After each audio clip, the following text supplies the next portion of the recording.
వామ్మో నీ దండం పెడితే లోకం మీద పగటి దొంగలు ఎక్కువైపోతున్నారు. ఎడబట వాటిలో ఇళ్ళల్లో జ్వరబడి వాయ అందిన కాడికి గుంజుకొని దుమ్మలేక ఉరుకుతురులా. కానీ ఈ ఆడబిడ్డలు మాత్రం బాగానే సాహసం చేసిర్రులా చూడురి.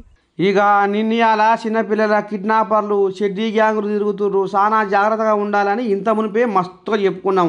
ఇప్పుడు పిస్తోల్ పట్టుకొని ఏకంగా ఇండ్ల జ్వరవాడి బెదిరించుకుంటా సొమ్ములు గుంజుకుపోయే దొంగలు దాపరమయ్యుర్రులో. అమ్మ ఇక మరి ఈ దొంగలు ఎంత తెలివి మీద మోపారంటే చూడురే.